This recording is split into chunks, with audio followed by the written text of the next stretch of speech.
Martín Lema asumirá hoy como nuevo ministro de Desarrollo Social con Andrea Bruckmann, exintendenta de Florida, como subsecretaria.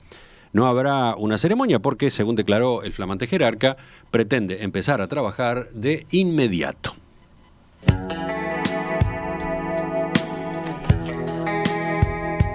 Bruckmann, de 46 años, oriunda de Nueva Helvecia, fue intendenta de Florida en 2020 y ejerció en esos últimos meses del último periodo encabezado por Carlos Enciso al comienzo. Fue también secretaria privada de Enciso desde el inicio de su gestión en la comuna en el año 2010, militante de la agrupación nacionalista Manuel Oribe, liderada por el actual embajador uruguayo en Buenos Aires.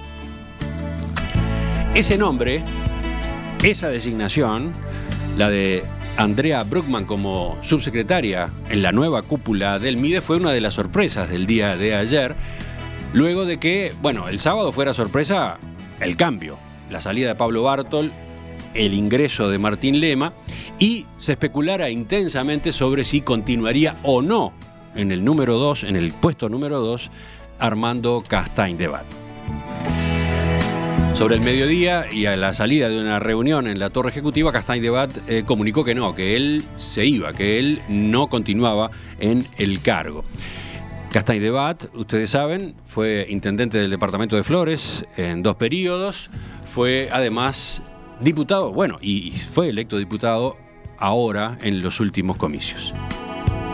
Con el doctor Armando Castaing-Debat vamos a conversar a partir de este momento. Doctor Castaing-Debat, buen día. Buen día, Emiliano. Buen día, Romina. ¿Qué tal? ¿Cómo están? ¿Lo encontramos acá en Montevideo? Sí, estamos acá en Montevideo. Nos quedamos ayer, vamos a andar hoy y tal vez mañana todavía por aquí, por la capital. Vamos con varias preguntas que hay arriba de la mesa. La primera de ellas, a propósito justamente de las razones por las que se dio el cambio en el MIDES. Hace varios meses que se hablaba de discrepancias entre Pablo Bartol, el ministro, y usted. ¿En qué consistían? ¿Cuáles eran esas diferencias?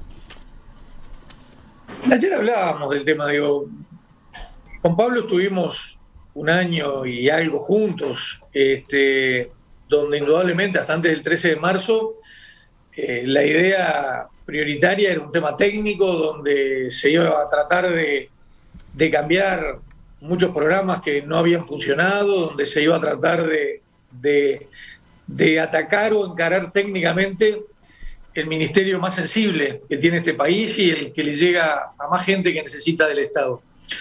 Pero con el paso del tiempo nos fuimos dando cuenta que teníamos que ir mucho más a un encare político, a una interinstitucionalidad del ministerio, sobre todo con gobiernos departamentales, pero también con diferentes actores, municipios, ministerios. Y en cuanto a tal vez a la priorización de algunas cosas, donde la pandemia rápidamente nos hizo ver que estábamos con una emergencia alimentaria brutal, que no sabíamos cuánto terminaba, que no sabíamos a cuánta gente íbamos a tener que asistir, al mismo tiempo hacer memoria un año atrás, ¿no? Convivir con una incertidumbre sanitaria brutal. Me acuerdo que con Pablo siempre decíamos, subíamos al MIDES y tocábamos el botón del ascensor con el codo, nos mirábamos a ver quién lo tocaba. Y eso nos fue llevando a tener diferentes enfoques, que ojo, podían ser complementarios. Pero a ver, las versiones que circulaban llegaban a sostener que hubo momentos en los que ustedes directamente no se hablaban o tenían muy mala comunicación. No, lo que sí hicimos con Pablo, en el momento dijimos, Pablo, tú te encargas de Montevideo, yo me encargo del interior, tú sos el ministro, y así funcionábamos. Pero no, yo creo que fue claro el presidente de la República en el comunicado cuando resuelve el cambio de ministro. Los cambios son normales en la actividad política, sobre todo los ministros, sus secretarios, somos fusibles del presidente de la República. Aquí hay que tener claro que hay un objetivo mayor, un objetivo común, que es el gobierno nacional y la figura del presidente de la República. Todos los demás somos fusibles y accesorios y tenemos que ser funcionales a eso. Y el presidente entendió que en este momento había que ir mucho más a una impronta política, apostar a actores políticos. Ahora le pregunto sobre eso de la impronta política, pero Pero mi consulta es, ¿no terminó siendo un error entonces la conformación de la cúpula del Mides que se eligió con Pablo Bartol, venido de la experiencia que él mismo desarrolló en el Centro Educativo Los Pinos, con mucho conocimiento de campo, con usted como subsecretario, un político, con Martinelli como director general de Secretaría? Parecería que allí entre esos tres jerarcas la cosa no andaba, la cosa no funcionaba bien, ¿no? Y si nos retrotraemos al 1 de marzo del año pasado, yo creo que era una conformación ideal.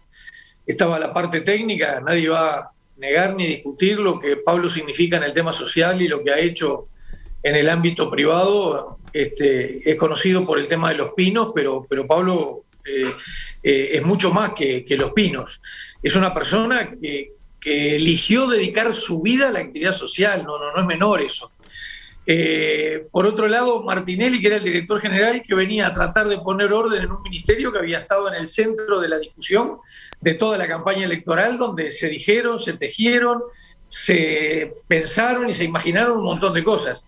Y por otro lado venía yo con experiencia política, sobre todo a articular un ministerio que era totalmente centralizado y que estaba radicado en Montevideo y que tenía muy poca relación con los gobiernos departamentales. Es más, la historia de estos 15 años ha demostrado que el Mides ha sido más una competencia de los gobiernos departamentales que un socio estratégico. Y en esa línea yo creo que el pensamiento inicial fue muy bueno. Nadie pensaba que íbamos a tener que convivir con algo que todavía no tenemos claro ni cómo termina, ni cuándo termina, ni cuáles van a ser los efectos. Eso llevó a cambiar hasta las prioridades y determinadas actitudes. Después sí está la discusión de fondo. Yo soy un enamorado y defensor de la política y por suerte existen los políticos. Es qué posibilidad o cómo encajan los outsiders al sistema político. Bueno, hay ejemplos de los dos lados, pero no es sencillo insertarse rápidamente o insertarse de la mejor forma cuando no se maneja, yo no hablaría de códigos, pero sí experiencia política en cuanto al manejo de determinadas situaciones. Uh-huh. Por ejemplo, ¿cuáles? A ver, porque estamos todos tratando de entender qué fue lo que pasó, ¿no? En la actividad privada, 2 más 2 siempre son 4. En la actividad privada, para ir de un punto a otro, lo mejor es siempre la distancia más corta. En la actividad política, a veces para llegar a un mejor resultado, hay que hacer como el caracol, hay que tomarse el tiempo. En la actividad política no siempre 2 más 2 son 4. En la actividad política la articulación, el diálogo político es fundamental. Es difícil, es difícil de entenderlo y la prueba está, que no es sencillo para quien quiere entrar en la política siendo un outsider. Sobran los ejemplos, ¿no? Donde dice, no, yo vengo sin concepciones políticas, vengo solo del ámbito empresarial. Y al final todo termina siendo un equilibrio, la política, hay códigos no escritos que se respetan, y yo creo que esa es una de las grandes fortalezas que tiene el sistema uruguayo. Cortito, no tiene nada que ver, pero me acuerdo que en mi pasaje en el fútbol con Pedro Bordaberry, cuando Pedro llegó y tenía 0 experiencia en el fútbol, me acuerdo que le dije, mirá Pedro, que ahora venís a un lugar totalmente diferente a la política, aquí los códigos no se respetan, la palabra no vale. Y en la política no hay un código escrito, pero todos los sectores políticos saben que esos códigos no se pasan, se respetan, y cuando no se respetan o se pasan el mismo sistema lo saca para afuera. Y esa es un poco la gran diferencia que hay a veces entre tratar de aplicar 100% la mentalidad de un organismo privado a la actividad política. Por eso, sigo preguntándole por algún ejemplo concreto donde se dieran esos roces con Bartol, ¿no? No, pero es que, ojo, con Bartol no nos peleamos, teníamos visiones diferentes. Por ejemplo, hubo una discusión de fondo en donde si el Mides tenía que tener atención al público en la planta baja el 18 de julio o no, y yo y me acuerdo, la discusión de Pablo era, no, si nosotros esto lo descentralizamos, la gente va a decir que tenemos a los pobres lejos. No, Pablo, tenemos mejor forma de atender, tenemos mejor forma de llegar a la gente sin la necesidad de tener cuadras de 2 colas aquí en 18 de julio. hay ejemplos, pero creo que no le suman al tema. Lo de Pablo fueran diferencias de enfoque, diferencias en cuanto al manejo de determinadas situaciones, pero no diferencias personales con una persona a la que yo aprendí a querer y admirar por su vocación de servicio. Sí, pero, está bien, pero da la sensación de que acá se sumaron una cantidad de factores, ¿no? En esta decisión que ahora se toma. Factores que tienen que ver con el futuro, por un lado, de cómo entiende el gobierno que debe encargarse de aquí en adelante el Ministerio de Desarrollo Social, pero también de cómo ocurrieron las cosas hasta ahora. Por eso le preguntaba en especial a propósito de esos dos perfiles, ¿no? El del ministro y el subsecretario. Te pongo un ejemplo claro, Emiliano. Sí. En el interior, los años anteriores, el Mides prácticamente ha sido una competencia con los gobiernos departamentales. Usted lo dijo al pasar, sí. A ver. En este poco más de un año que nosotros estuvimos acá, hemos llegado en varios departamentos hasta tener oficinas en común. Eso a veces técnicamente se veía como que era una pérdida de identidad de nuestro ministerio. Y para mí era la forma de lograr mejores resultados. Pequeños detalles como esos son los que hacen a veces discusiones finales. Hoy tenemos varios departamentos donde las oficinas de atención por temas sociales son en lugares comunes y generalmente en dependencias municipales o en algunos lugares del municipio, porque así entendemos la actividad política y eso es los cambios o las modificaciones que queríamos llevar adelante. O sea, también tuvimos una diferencia. ¿Que quería llevar adelante quién? ¿Usted o Bartol? ¿O los dos? Yo. Para mí, en el territorio, el verdadero protagonista, el que tiene la fuerza, es el gobierno departamental. Nosotros tenemos que ser un instrumento, un medio, para que el gobierno departamental, que es que realmente quien conoce el territorio, sea el que cinche el carro, sea el que lleve la delantera. Y bueno, y ahí a veces hay visiones, pero ojo, no. ¿Y ahí en ese punto tenían diferencias con Bartol? No, bueno, terminamos sacándola, pero yo no veo sinceramente, Emiliano, lo de Bartol, que la salida haya sido por diferencias, porque por ejemplo, bueno, yo no voy a hablar por Martinelli, pero las grandes diferencias con Martinelli en algún momento estuvieron en el diseño de cómo tenía que ser el nuevo organigrama del ministerio. Martinelli tenía una visión, Bartol tenía otra, terminó primando la de Bartol. Entonces, eso a veces lleva, a algunos desgastes, pero bueno, el ministro es el ministro, ¿no? Y hay que darle la derecha. Otra cosa, usted ayer en la conferencia de prensa en la Torre Ejecutiva declaró, técnicamente hace 15 años que la Academia de la Ciencia ha estado elaborando programas, le han estado dedicando tiempo, yo soy muy respetuoso de la ciencia, creo que hoy no es el momento de discutir lo que la ciencia ha hecho, pero lo que sí es claro es que muchos de esos programas no han logrado los resultados que se pretendía. ¿Qué es esto? ¿Puede profundizar en esa conclusión que usted ha sacado en el Ministerio? Sí, Emiliano, yo voy a ponerme a discutir el diseño de muchos programas o de algunas líneas que la Academia durante más de 15 años estuvo elaborando. Sería una falta de respeto hacia la Academia. Yo soy un defensor de la Academia. O sea, hay gente muy valiosa, más allá de que no es novedad, la gran mayoría de quienes hoy forman la Academia de Ciencias Sociales y los estudiantes y los profesionales no son militantes de nuestro partido. Eso también llevó en algún momento a tener una visión muy politizada del Ministerio de Desarrollo Social. Ahora, ¿eso quiere decir que todos esos programas lograron su resultado? No, y yo creo que ahí es que se tiene que centrar la discusión. Nosotros tenemos que dar una discusión política, porque después de 15 años, el público a quien estuvo destinado esas políticas sociales no está mejor. Y la prueba la estamos teniendo en esta pandemia.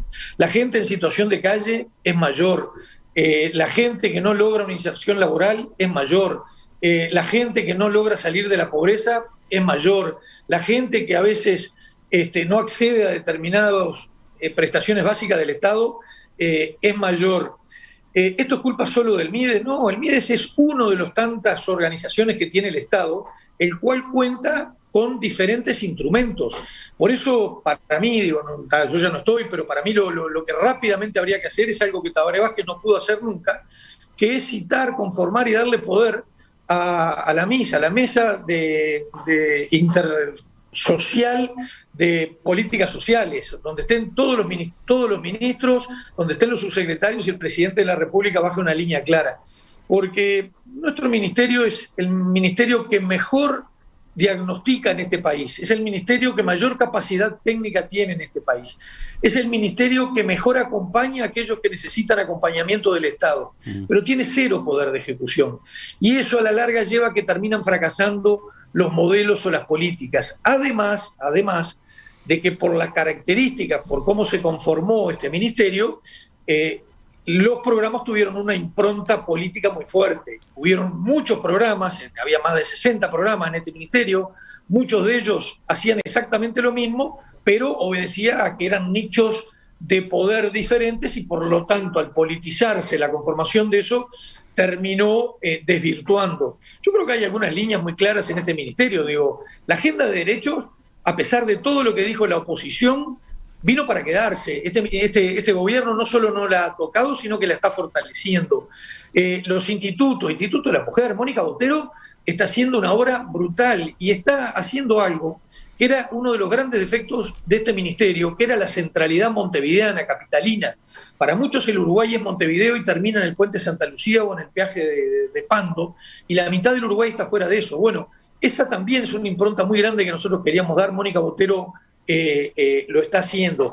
Por otro lado, tenemos todo lo que es alimentación, que corre por un camino paralelo pero diferente, que es donde está Nacho Elgue con el Instituto Nacional de Alimentación, donde ahí sí hicimos convenios con todos los gobiernos departamentales para fortalecer. Nos metimos en noviembre públicamente, ya estábamos colaborando antes en el tema ollas populares, entendiendo que las ollas populares no pueden ser un fin en sí mismos, sino simplemente un instrumento de fortaleza social o de ayuda social o de colaboración para paliar una situación, pero nunca puede ser visto como una solución en sí misma. Y después están todos aquellos programas que realmente es donde hay que poner fuerza, pero que la pandemia nos ha impedido, hasta por un tema de presencialidad, que es de acompañamiento de jóvenes, acompañamiento educativo, Uruguay Crece Contigo, todo lo que es la primera infancia, todo lo que es la asistencia. Martín Lema viene también con una fuerza muy grande que la comparto plenamente, que nosotros no pudimos avanzar todo lo que queríamos, que es en la ayuda y en el acompañamiento en la vejez. Ahí está el Instituto de Mayores, que hasta ahora lo único que se ha hecho es tratar de regular e inspeccionar un poco mejor las casas de adulto mayor, y yo creo que ahí también hay mucho para hacer. Ya que mencionó al pasar a Linda como un ejemplo de buenos resultados, le pregunto, ¿por qué se recurre a Uruguay Avanza para la distribución de alimentos a las ollas populares y merenderos y no se emplea directamente la estructura del INDA que ya existe? El INDA es una fortaleza del Estado uruguayo. Por eso. Ha pasado todo. Justamente. Cada uno le ha ido poniendo su impronta. El Frente Amplio, por ejemplo, eliminó los comedores me refiero a donde se elabora comida en Montevideo, y en Montevideo se hace a través de viandas, de bandejas. Yo ahí separaría claramente lo que es interior de lo que es área metropolitana. Bueno, justamente, sí, estamos hablando, con la pregunta concreta estoy hablando del área metropolitana, sí. Sí, pero me interesa a mí, por ejemplo, ya que recalcar en lo que yo estaba, que era el convenio y la coordinación con los 18 gobiernos departamentales. Tan es así que con el primero que firmamos es con Canelones, y el segundo que firmamos fue con Salto. Salto era no solo para colaborar y atender ollas populares, sino para lograr que Salto por primera vez tenga un comedor, que lo va a estar inaugurando en los próximos días. En Montevideo la lógica llevó hacia otro terreno. Bueno, en el interior, por ejemplo, ustedes escucharon declaraciones públicas hace 2 días de Carmelo Vidalín, donde dijo que en Durazno las ollas populares no tienen razón de ser, porque la fortaleza, las características y la logística del comedor municipal permite llegar a toda la población. En Montevideo la realidad es otra. Las ollas populares pulularon con un componente político que complicaba el accionar, y se entendió en Montevideo de hacer un convenio con alguien que ya estaba. Yo no estoy bien al tanto del convenio, cómo fue el proceso, o sea que no puedo ahondar mucho, y son las 2 características que hay en cuanto a la colaboración o asistencia de ollas populares. No, está bien, Pero a donde voy es a que da la impresión de que Uruguay avanza a esos efectos, es una superposición, implica como una superposición con una estructura estatal que ya existe, la de Linda. No, porque Linda, ya te digo, en Montevideo no tiene comedores. La idea que hablábamos con Nacho Elgue, no sé, bueno, ahora qué pasará, era poder reflotar y poder a reconstruir nuevos comedores. También es cierto que la relación con la Intendencia de Montevideo no es igual que con las Intendencias del interior. ¿En qué sentido? Y bueno, con la Intendencia de Montevideo cuesta mucho más articular, cuesta mucho más trabajar. Con la Intendencia del interior, te lo dije al principio, o sea, hemos fusionado, vamos a sacar la palabra fusionado porque alguno se va a enojar, hemos juntado operarios del ministerio, operarios municipales trabajando en un mismo lugar, porque entendemos que es necesario dar la imagen de que el Estado es uno solo. No podemos, aquella gente que necesita del Estado que esté recorriendo 3, 4 oficinas, a ver dónde consigue algo. Estamos intercambiando, complementando las bases de datos, que son un elemento fundamental para poder tener un monitoreo claro de a qué población estamos llegando y a qué población no estamos llegando. Hasta que nosotros llegamos, no había un solo intercambio de gobiernos nacionales con gobiernos departamentales en cuanto a datos. Eso no es un tema menor y se está avanzando y ojalá se siga por ese camino. Enseguida completamos la entrevista. Estamos en diálogo esta mañana en Perspectiva con el doctor Armando Castaing-Debat, que fue subsecretario de Desarrollo Social hasta estas horas, hasta el día de ayer. ¿Qué futuro político tiene? Va a interesar averiguarlo, pero sobre todo vamos a terminar de profundizar en qué rumbo tendrá, de acuerdo a lo que justamente se estaba conversando a nivel de la torre ejecutiva, qué rumbo tendrá el MIDES ahora. Seguimos en diálogo con el doctor Armando Castaing-Debat, ex intendente del departamento de Flores, pero a quien consultamos por su gestión como subsecretario de Desarrollo Social en los primeros 14 meses del gobierno de Luis Lacalle Pou, hasta el día de ayer, cuando se produjo el cambio en la cúpula del ministerio, la salida de Pablo Bartol y con él la salida también de Castaing-Debat. Asume Martín Lema con Andrea Bruckmann como subsecretaria, eso está previsto para el día de hoy. Doctor Castaing-Debat, yo le hacía estas preguntas a propósito de las diferencias que usted había tenido con Bartol, esos dos enfoques, ¿no? El del técnico, el del político, porque da la impresión de que en la etapa nueva los criterios que se afianzan, los criterios que terminan primando son justamente los políticos, ¿no? Los que usted esgrimía. ¿Me equivoco? Se llegaba a manejar que usted continuara como subsecretario, ¿no? El comunicado de presidencia es claro, ¿no? Digo, Voy al comunicado, dice: asumiendo los desafíos que el país enfrenta a raíz de la pandemia, la gestión de este ministerio se encamina hacia un nuevo abordaje integral derivado de las consecuencias sanitarias, laborales, sociales y educativas que demandarán una impronta de fuerte articulación política y territorial. Eso da la impresión de que sintoniza con el enfoque y con las tareas que usted llevaba a cabo, ¿no? Sí, tal cual, Emiliano, digo, y sí, a tu pregunta, digo, estuvo arriba de la mesa. El gobierno nunca oficializó hasta ayer quién iba a ser el nuevo subsecretario. El subsecretario cesa automáticamente con el ministro. O sea, el presidente comunicó que el ministro no seguía y después, bueno, durante el fin de semana se empezaron a hacer un montón de especulaciones. A ver, hoy el diario El Observador tiene una crónica en la que detalla que efectivamente usted iba a quedar y que recién ayer de mañana en la torre ejecutiva, cuando usted compareció y se reunió con el doctor Álvaro Delgado, cuando se analizaron las bibliotecas a propósito de si, según la ley vigente, el parentesco suyo con Martín Lema impedía o no que convivieran, usted como subsecretario y él como ministro, bueno, finalmente se optó por que usted no continuara y se fue en busca, recién ayer, después del mediodía, se fue en busca de Andrea Bruckmann. Emiliano, en política hay un dicho que establece claramente cómo es el funcionamiento y es: en política no hay nada arreglado hasta que no está todo arreglado. Quienes formamos parte de un colectivo político, hay determinadas cosas que las tenemos que tener claras por el bien del colectivo político. Yo formo parte de una fuerza política que tiene más de 180 años de historia, donde ha priorizado a lo largo de la historia muchas cosas, y formo parte de una agrupación y de un grupo de gente que luchó mucho para tratar de que Luis Lacalle Pou fuera presidente de la República. Quienes ocupamos determinados cargos, que en definitiva del presidente hacia abajo todos los demás cargos son fusibles, lo primero que tenemos que tener claro es que a quien le tiene que ir bien es el presidente de la República, a quien tenemos que proteger, a quien tenemos que cuidar es el presidente de la República. Si nos preocupamos más de nuestro ombligo que del presidente de la República, estamos errando y no vamos a terminar bien. En todo este proceso, lo que primó indudablemente que todas las opciones estuvieron arriba de la mesa. Todas las posibilidades estuvieron arriba de la mesa y, como tú bien decías, el comunicado que hace Presidencia va en línea en lo que yo te he transmitido, que se lo he transmitido al presidente de la República también, y lo hemos conversado con Martín Lema, con quien hablamos todos los días, y bueno, ahora seguiremos hablando más. Y indudablemente marca la impronta que se pretende de este ministerio hacia adelante.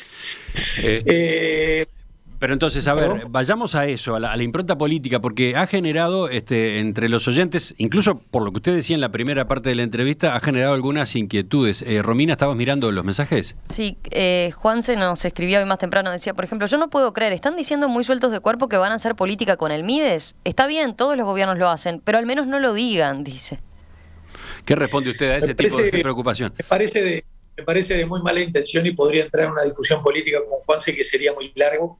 Y lo que sí es seguro es que este gobierno no vino a usar la pobreza ni la gente necesitada con fines políticos.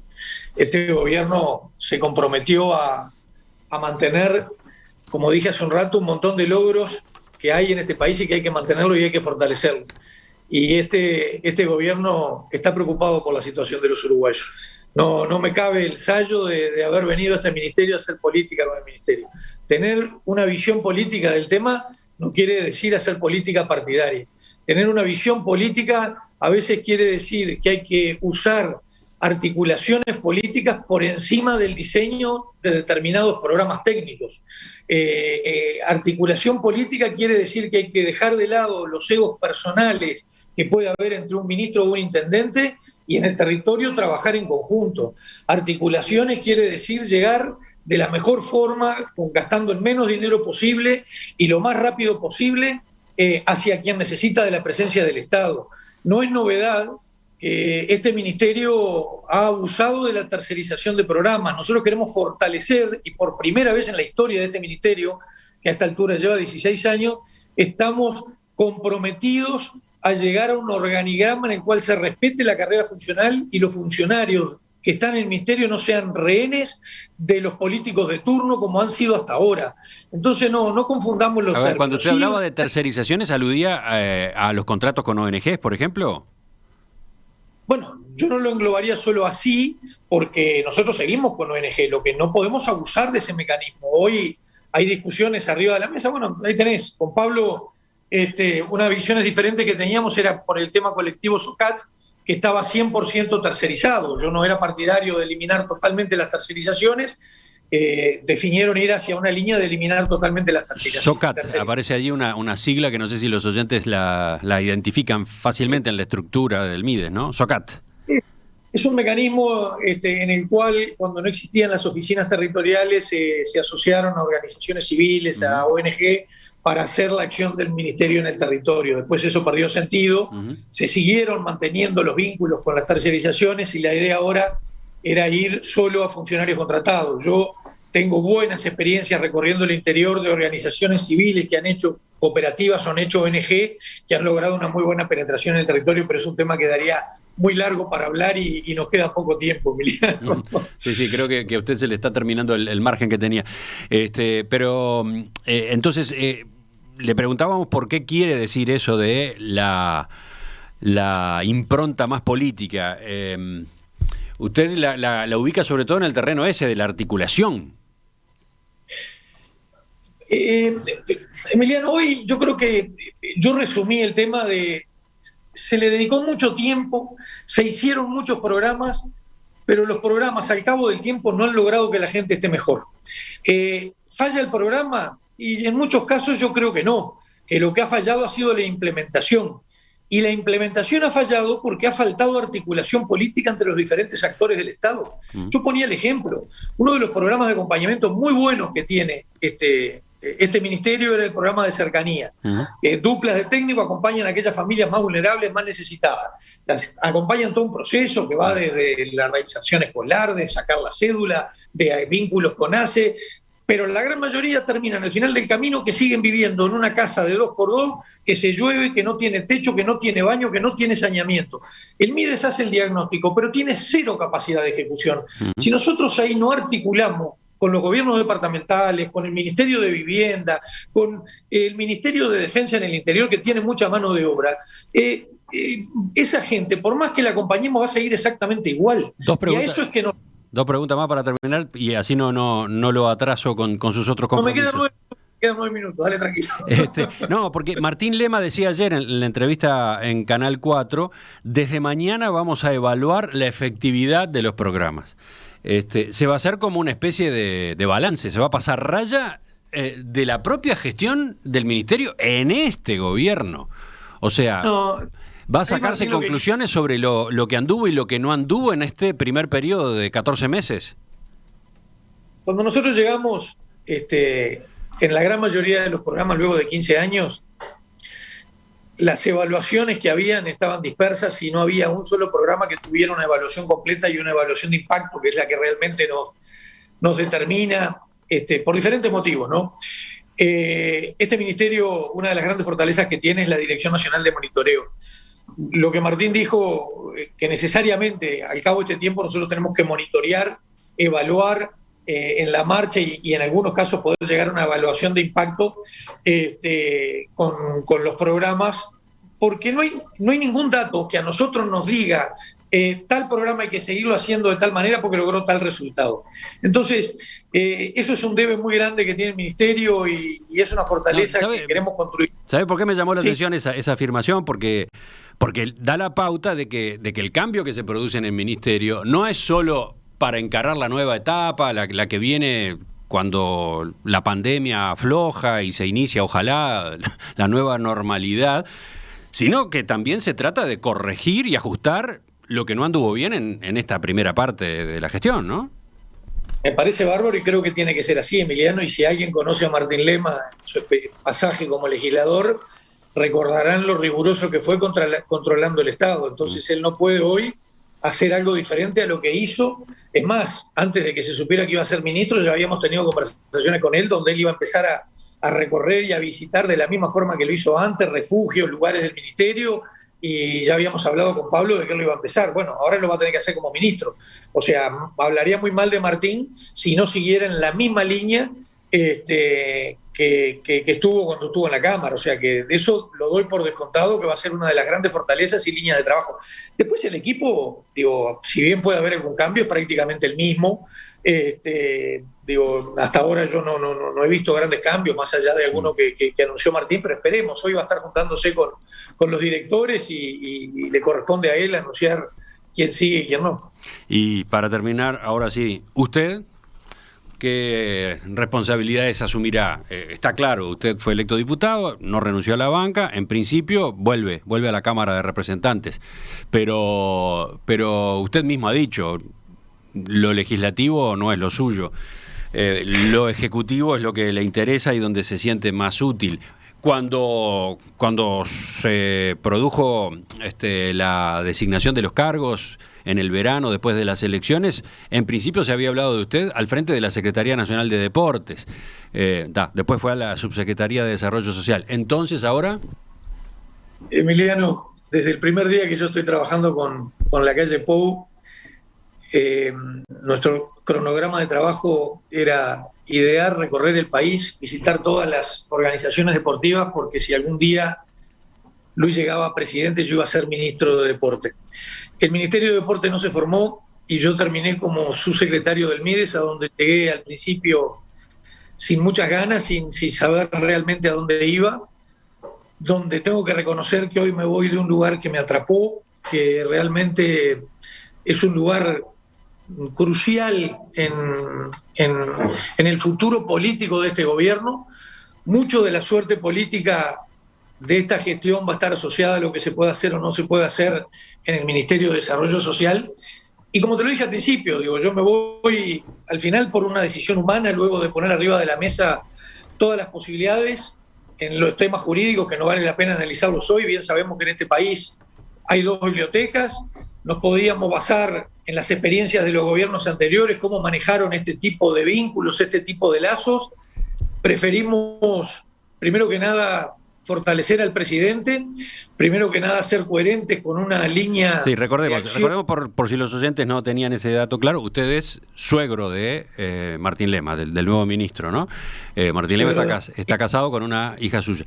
Ahí figuraba el problema, ahí estaba la discusión. En principio, la ley marcaba que había una incompatibilidad, puede dar lugar a más de una interpretación, pero iba a ser inconveniente, iba a ser un motivo de discusión política permanente. Pero usted quería quedarse, por lo visto quería quedarse, a usted le interesaba seguir, usted tomó cariño, se entusiasmó con ese ministerio, y entonces ahora... Y bueno, ahí te dije, prioricé lo humano y entendí que lo mejor era dar un paso al costado de lo que hice ayer. Estuvimos hablando ya con Luis y con Álvaro, yo soy un soldado de este gobierno, hoy automáticamente ya estoy en la Cámara, y bueno, y veremos. Lo que sí es claro, digo... quien fue intendente nunca deja de ser intendente porque te atrapa la tarea ejecutiva. Veremos dónde puedo ser útil de la mejor forma a este gobierno por el cual luchamos tanto, y estoy convencido que va a ser una buena gestión. Queda mucho terreno todavía por delante, los cambios ojalá sean pocos, pero los cambios en los gabinetes siempre están a la orden del día, y en nosotros no van a encontrar otra cosa que un soldado pronto para cumplir sus funciones. Así que bueno, diputado Armando Castañeda Debat, le digo así por ahora, gracias por la participación esta mañana en Perspectiva. Volvemos a conversar en cualquier momento. Gracias, Emiliano, gracias, Romina, un abrazo a los dos. Hasta pronto.